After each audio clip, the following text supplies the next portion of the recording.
Assalamualaikum warahmatullahi wabarakatuh. Kembali lagi bersama saya Janibah. Di sini saya akan menjelaskan tentang sebuah keamanan jaringan, yaitu cara efektif melindungi sebuah jaringan. Oke, selanjutnya di sini ada sistem keamanan jaringan, yaitu sistem proses untuk mengidentifikasi dan mencegah penggunaan yang tidak sah dari suatu jaringan komputer. Tujuannya tentu saja untuk mengantisipasi resiko ancaman berupa perusakan bagian fisik komputer maupun pencurian data seseorang. Kemudian di sini ada jenis gangguan keamanan jaringan, yaitu hacking, perusakan pada infrastruktur jaringan komputer yang sudah ada. Kemudian carding, pencurian data terhadap identitas perbankan seseorang. Misalnya pencurian nomor kartu kredit yang dimanfaatkan untuk berbelanja online. Ketiga, device, perubahan terhadap bentuk atau tampilan website. Ketiga, phishing, pemalsuan data resmi. Lalu ada beberapa macam-macam keamanan jaringan, yaitu VPN, Virtual Private Network, atau jaringan komunikasi lokal yang dapat terhubung melalui media jaringan. Fungsi dari VPN secara tersendiri adalah untuk mendapatkan komunikasi yang aman melalui internet. Kedua, autentikasi, yaitu proses pengenalan peralatan, sistem operasi, aplikasi, dan identitas pengguna yang terhubung dengan jaringan komputer. Contohnya adalah saat pengguna memasukkan username dan password untuk login ke jaringan. Ketiga, DMZ atau Demilitarized Zone, berfungsi untuk melindungi sistem internal dari serangan hacker.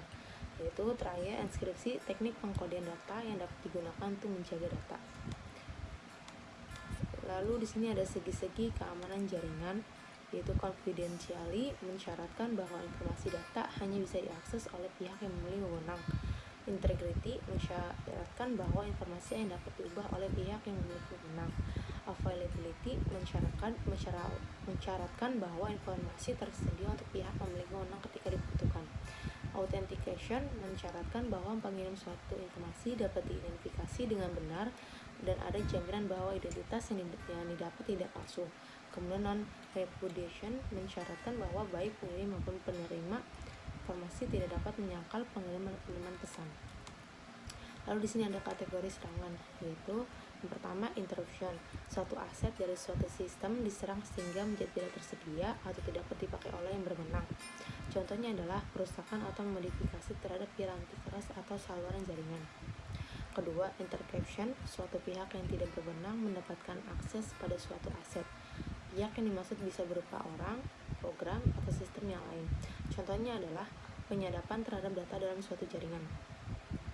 Kemudian modification, suatu pihak yang tidak berwenang dapat melakukan perubahan terhadap suatu aset. Contohnya adalah perubahan nilai pada file data, modifikasi program sehingga berjalan dengan tidak semestinya, dan modifikasi pesan yang sedang ditransmisikan dalam jaringan. Keempat, fabrication, suatu pihak yang berwenang menyisipkan objek palsu ke dalam sistem. Contohnya adalah pengiriman pesan palsu kepada orang lain. Lalu sini ada cara efektif melindungi jaringan komputer, yaitu pertama, pasang antivirus yang sesuai dengan kebutuhan Anda yang fungsinya untuk mencegah berbagai macam virus komputer dapat merusak komputer dan menghilangkan data-data penting. Kedua, perbarui software router secara berkala. Update komputer Anda secara rutin. Software yang terinstal pada komputer perlu diperbarui demi menjaga keamanan komputer Anda. Kemudian, jangan sembarangan membuka website yang tidak jelas seperti situs-situs bajakan di dalam terdapat virus patogen yang dapat menyebar ke perangkat komputer. Kemudian, Anda juga sebaiknya berhati-hati saat ingin mengunduh file dari internet karena bisa juga terdapat virus atau malware di dalamnya. Lalu di sini ada aktifkan enkripsi jaringan dan matikan WiFi saat tidak digunakan. Saat ini, standar yang berlaku adalah enkripsi WPA2 atau WiFi Protect Access 2. Enkripsi ini bahkan ada di ponsel saat kamu mengaktifkan hotspot. Jadi, WPA2 dapat dikatakan sebagai sistem enkripsi yang compatible dengan berbagai sistem jaringan. Untuk mengaktifkan WPA2 di router WiFi, masukkan alamat IP router kamu ke kolom alamat di browser.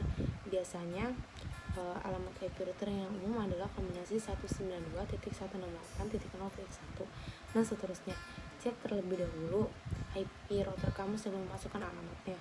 Selanjutnya, klik wireless setting atau pilihan serupa untuk mengatur konfigurasi keamanan jaringan WiFi kamu.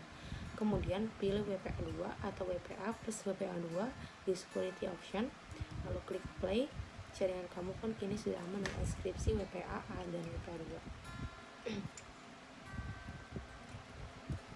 Kemudian di sini menggunakan firewall.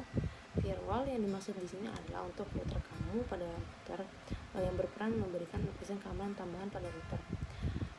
Sebagian besar router sebenarnya telah dilengkapi dengan firewall dan dapat kamu update secara berkala untuk memperkuat keamanannya. Firewall ini dapat memblokir ancaman yang masuk ke jaringan secara otomatis sehingga kamu tidak perlu mengawasnya terus menerus.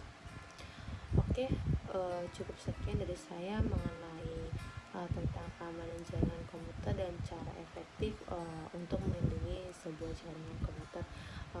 Mohon maaf, hanya itu saja yang bisa saya sampaikan. Mohon maaf jika ada kesalahan-kesalahan kata. Semoga bermanfaat untuk kalian semua. Wassalamualaikum warahmatullahi wabarakatuh.